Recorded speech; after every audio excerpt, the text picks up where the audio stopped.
Welcome back to the Shepherd's Pie, a slice of faith for our messy lives. I'm Tony Kolenc, a professor at Ave Maria School of Law down in Naples, Florida. I'm also the father of 5 grown children and the author of inspirational fiction for teens and adults. Speaking of which, I'm excited because December 3rd, Loyola Press has now announced, is the release date for the final installment of my medieval teen fiction series. It takes place in 12th century England. Final book, book 6, is called The Devil's Ransom, and it is going to tie up all the loose ends. I'm really excited. It's going to drop just in time for Christmas. And today I will be speaking with Leslea Wahl about the true meaning of Halloween, as explored in the Shadows short story anthology from CatholicTeenBooks.com.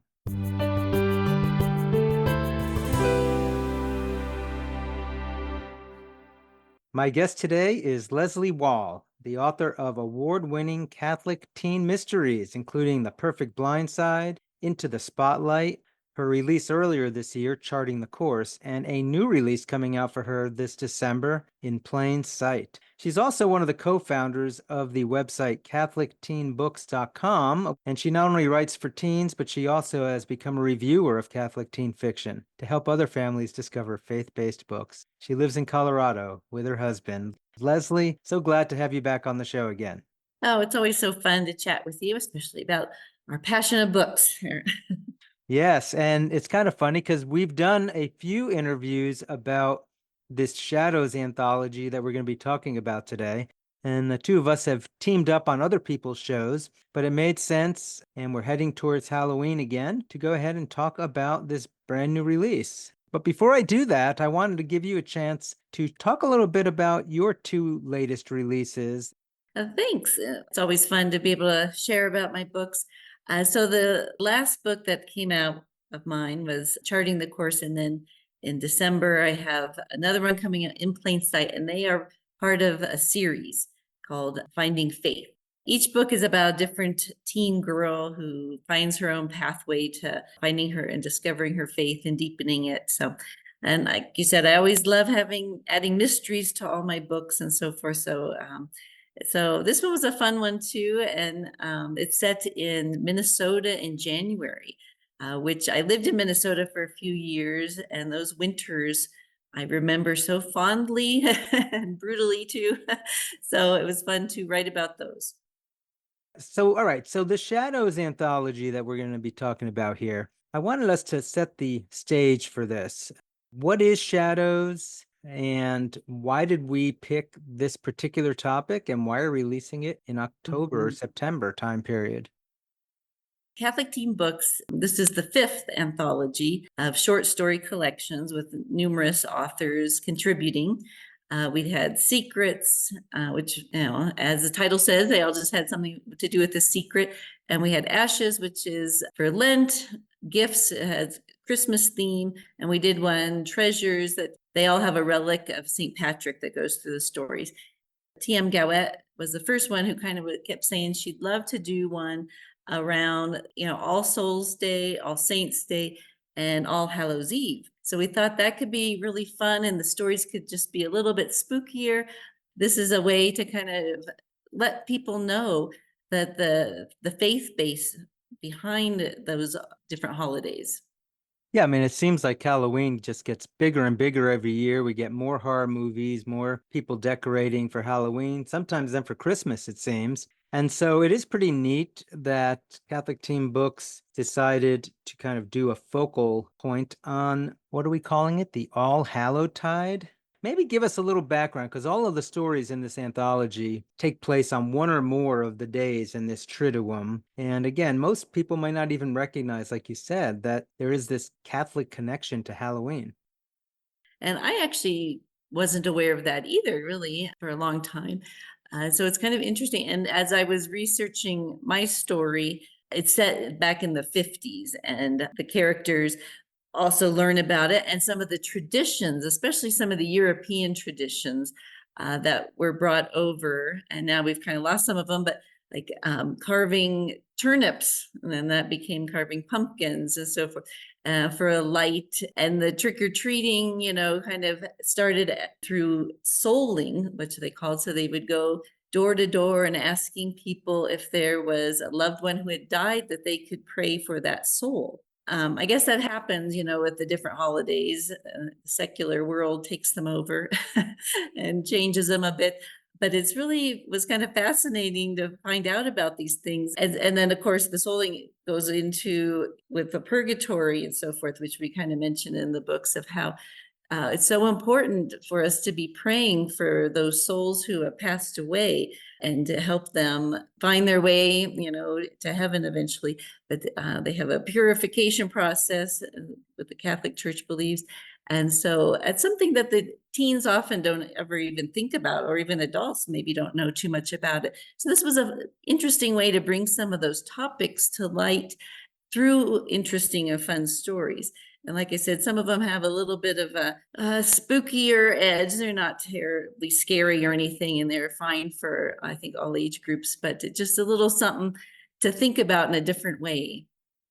Yeah, what's interesting is when I was doing the research, my short story anthology, as you know, is Lucy and the Forbidden Secret, follows my female character Lucy from the Harwood Mysteries. And it's 12th century, and I was trying to, do some research on All Souls Day, All Saints Day. The church didn't always put these days together, which was interesting. It was somewhere right around the time of my story that All Souls Day was moved closer to basically follow All Saints Day. So we have All Hallows Eve, then we have All Saints Day, then we have All Souls Day. But there had been a separation of, I think, of a month or two where before that. So let's start there then, because in the Shadows book, your story very appropriately, I thought, kicks it off. Grace and the Grave Robber is your story, and maybe tell us a little bit about who is Grace? Is she a character that you have used before? And maybe just kind of set up the premise of the story. Sure. Grace is a character I wrote about before, and she's actually in a full-length novel that has not yet been published. So hopefully someday we'll learn more about her. But in the modern day series of books that I have written, she is a grandmother of some siblings. But in this book, and then also in the short story I did in Treasures, she is a younger girl, early teen, who is going on these adventures in the 50s. Her father is an archaeologist, and so which lends itself to some exciting things that she discovers in life and so forth. So it's been a fun time, but hopefully sometime that book will come out and so people get to know the characters even further. But so in this story, Grace and her family are invited to come to a church where there was a robbery in one of the graves, and some of the items in that crypt were taken. Some of the family members had some specific items that they were keeping in the crypt as almost like a museum. So they were stolen. And so her father is there to help try to identify what these are. And so she and her brother are there during this time where they're having a souling event and All Hallows Eve celebration. And so her and her brother become aware of it, and they meet a few interesting people along the way. And I don't want to give anything away, but there's some fun little some twists and turns in there that I always like to throw in there. But yeah, it's interesting because when we decide to do these anthologies, we just leave it open. We have the theme, and each author kind of just chooses characters they want to write about, whether they are previous characters or brand new characters. And it's always interesting. I feel like the Holy Spirit really guides us because the stories work together so well, and no one's ever has kind of the same thing, but they overlap a little bit in a perfect way. And it's always amazing how it all turns out. And with this one, with the 3 different days, some cover all of them and some just cover 1 or 2. But again, it had a good spread of talking about all those different days. And so it just worked out beautifully. Yeah, so I love yours because it sets the tone. It talks about the tradition of souling, which I hadn't even heard of. I mean, all my life as a Catholic, I'd never even heard of this idea of going to people's houses and, either getting a prayer card or something in exchange for praying for somebody's soul and their family to be, relieved from purgatory. And what I love is the way that we've set this up. T.M. Gowet's short story ends so there's, 7 of us on this? Mhm. And T.M. Gowett is the seventh story, The Far End of the Cemetery. And I love it because her story is told from the perspective of one of these people in purgatory who basically is dwelling at the cemetery, waiting for people to pray for him to be able to go to heaven. I don't know if you want to touch on that a little bit more, especially if people maybe are not used to this idea of, what do you mean somebody's waiting around the cemetery to be prayed for to go to heaven? That sounds like something we don't hear about very frequently. Yes, that's very true. And I did not grow up Catholic, so specifically that was a very foreign concept. But over the years, it kind of made sense when different people would explain it. God is so glorious and heaven is so amazing that we have a little bit of cleaning up to do, I guess. Even though we are forgiven for our sins, our soul needs to be cleaned and cleansed for that in order to live in heaven forever and ever. But it is belief of the Catholic Church and isn't something that you do hear much about, but I think it's a great thing to think about because if people are kind of souls really are waiting and they can't do anything on their own, like that's what we can do for our loved ones, our friends, or even people we don't even know. Is people that aren't part of the Catholic faith, no one is praying for those souls. And so I think it's a beautiful way we can, help those who have passed away and think about Jesus and God in a new way for ourselves too. Yeah, and I think the Bible talks about it. It's St. Peter that talks about it as a purifying fire, being saved as through flame. And so there's this idea that you're sort of burning off the impurities that we sort of bring along with us. Yes, Jesus saves us. We're going to go to heaven, but to stand before God, we want to be as pure as we, need to be. And that purifying flame sort of does that. So that was pretty neat because I know some of these, of course, are speculative stories, and T.M. Gowett acknowledges that. I know in her author's note that this is speculative. Nobody really knows what purgatory looks like or feels like exactly. So why not use our imaginations a little bit? Speaking of imaginations, I know there are different kinds of stories than you might expect to find in this kind of a book. The way we're talking, it sounds like we have a bunch of cemetery stories. Are there other stories in there that you found are particularly different or unusual? That's one of my favorite parts of all of our anthologies, because like I said, we just let the authors and their creativity go. And so we often have some that are either historic, so back in the day, like yours, or we have a lot of futuristic ones. Even Corinna Turner, and quite a few of the anthology collections, brings her characters from her dinosaur series, Unsparked. So it's a futuristic world where dinosaurs are once again roaming the earth, and so that just adds so much interest and intrigue and fun also for the stories. And Marie Kaiser this time has a one that's set on a spaceship. So you can learn a lot in these books, but some of them are just fun stories. And you get to know a little bit more about different characters if you're not familiar with these authors. So I think these anthologies are just a perfect way for that. When I'm selling my books at events, and they're not sure, because I often bring all the Catholic team books with me, and people aren't really sure if they're going to like something. And I often point to the anthologies and I'm like, this is a great way to get to know the different authors, some of the characters, their styles, and the kinds of stories that we offer. So these anthologies, I'm so glad that we have them. Sometimes a short story connects better with teens too. They don't want a whole full-length novel. Right, right. So we've already mentioned out of the seven authors, your and my stories, T.M. Gowett's story. You mentioned the science fiction one from Marie Kaiser and Corinna's Jurassic Hallowtide. We haven't mentioned yet Teresa Linden or Carolyn Asfalk, and I know that you know both of them pretty well. Maybe just introduce our listeners to the two of them, and they round out our seven authors. Teresa, she actually has some adult novels about purgatory and so forth. So I feel like she's one who really has done quite a bit of research on these. And hers is also, I believe, set in a cemetery. Yeah, for sure. And I think her main character gets her foot stuck oh, yes. in a cemetery in the middle of the night. And then is kind of stuck there, obviously, literally. And just kind of spooky things come around, but it all kind of works out and she learns a lot. Yeah, that one was a fun one because I don't know, she's such a good author. She has so many things from historic fiction to contemporary. She's so good. And then Carolyn's, that one was an interesting one. I hadn't heard of some of the things that she had discovered in her research, and that one's set mostly in a church. Yeah, and I think she brings in some Irish traditions that I hadn't heard about. Of course, I grew up Italian, so why would I know Irish traditions? But all right, so we've got a lot of different kinds of stories here set around this Halloween theme, appropriate for all ages. So maybe talk about that a little bit.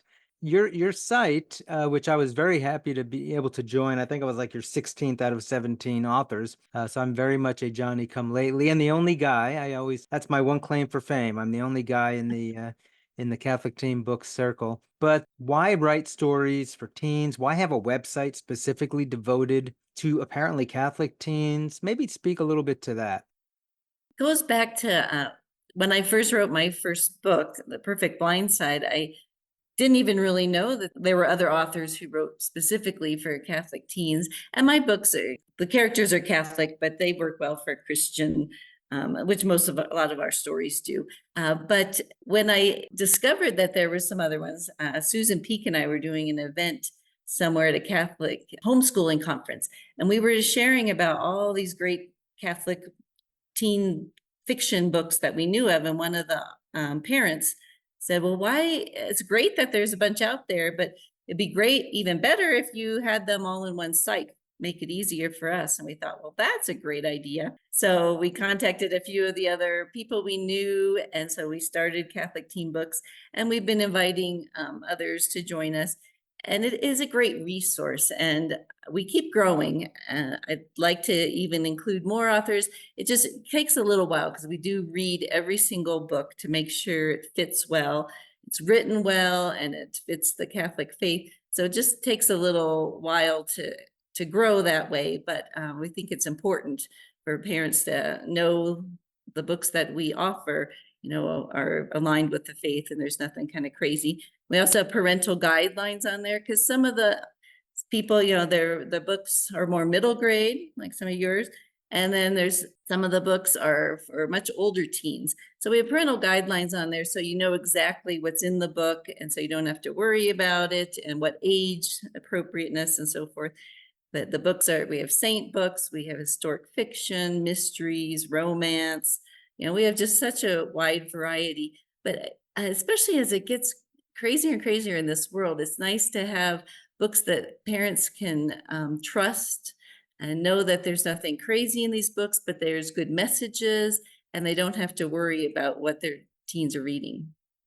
Yeah, like you said, I know some of the books are explicitly Catholic. Some are even on specific saints, which wouldn't be all that unusual because there's a lot of those books you can find out there. What I really love about our authors, though, is they really push all different genre, envelopes. So you mentioned, some of the dystopian novels that Corinna writes, not only dinosaurs, but also she has her I Am Margaret series with all that, kind of future world of persecution of Christians. And we've got science fiction, we've got history, we've got a lot of contemporary. Carolyn has that beautiful book on chastity with teenagers. Such a diversity of books, but some of them might not have very much Catholicism at all in them. Some of them are just, more generically Christian or just stronger values.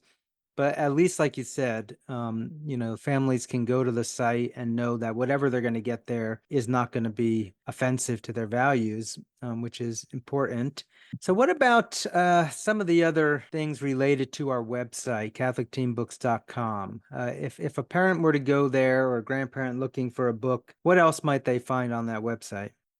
We keep trying to think of new things that, will be a great resource for parents. So like I said, we have all the books listed and their age appropriateness and so forth, and the parental guidelines. But we also offer some book packs, which can be great for like families, homeschooling, or really good for schools, like Catholic schools. So they have different themes. And so that's on there. So 5 or 6 different books at a discounted price that are around a specific theme. We have a newsletter and blog that come out with different topics, and we always give away books each month on our newsletter. Yeah, we just try to just have so much that we can offer them. We're always trying to think of new things. Oh, we have a book match on there. So you can go on and fill out a form of the kinds of books you like for yourself or for somebody else. And we'll, give you suggestions that might be a good fit for them. We're always happy if we hear from families or parents that have other ideas or suggestions for us and so forth. We're always trying to just be that resource for families. And spreading the word is always a little bit difficult, as in everything, but we're hoping to continue reaching families all over.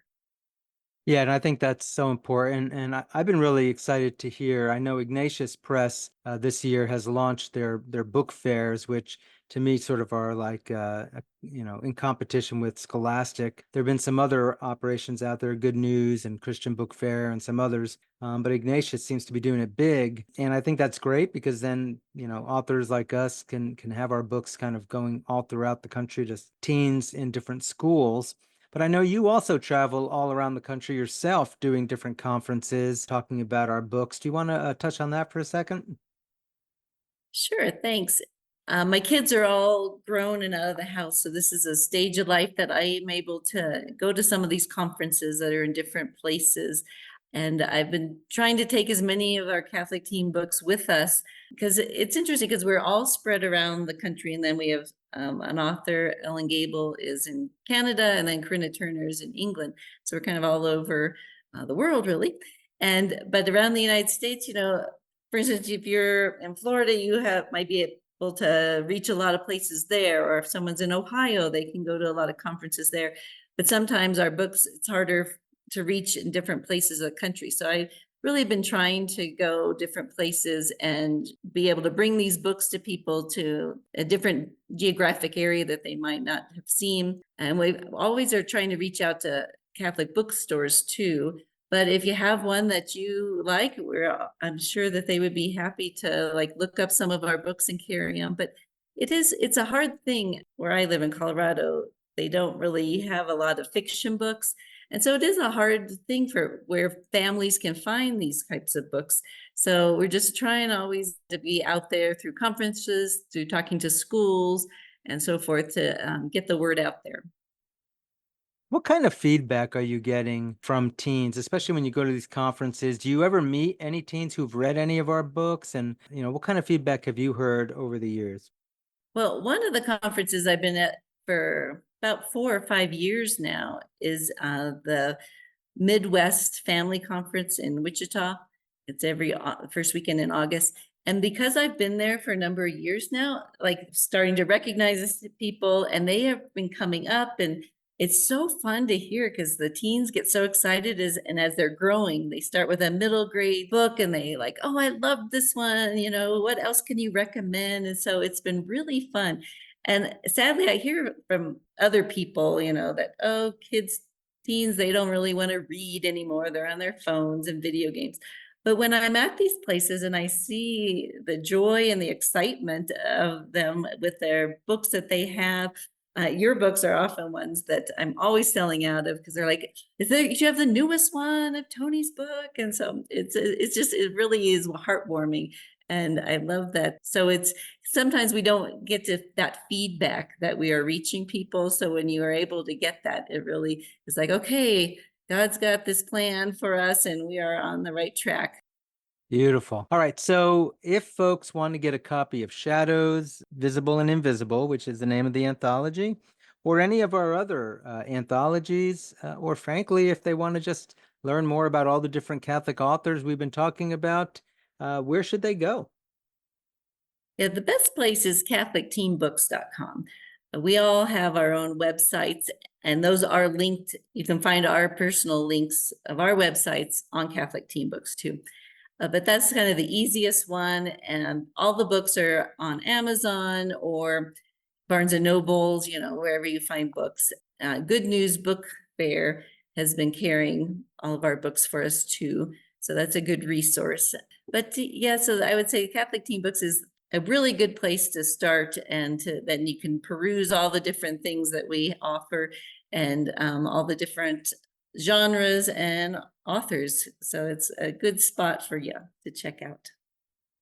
All right. And if people are your fans in particular and want to know, hey, how do I get some of Leslie's books, especially the one coming out in December in time for Christmas, where would you want them to go?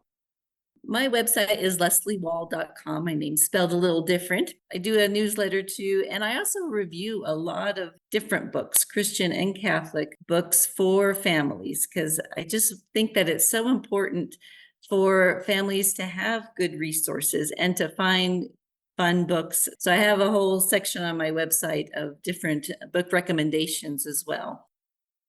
Wonderful. Well, it's so great to have you back on the show again, talking about this anthology. It's always fun to hear what all of us at Catholic Teen Books are doing. So thanks so much for coming on the show again. Oh, thanks for having me. It's always fun to chat with you. Unfortunately, that is all the time we have for the show today. We've been speaking with Leslea Wahl about Shadows, Visible and Invisible, the Halloween themed anthology from CatholicTeenBooks.com. If you are interested in my books or want me to come talk to your middle school classroom, definitely check out my website also, which is AntonyKolenc.com. But until next time, may God bless us as we rely on our faith to work through the messy challenges of our lives.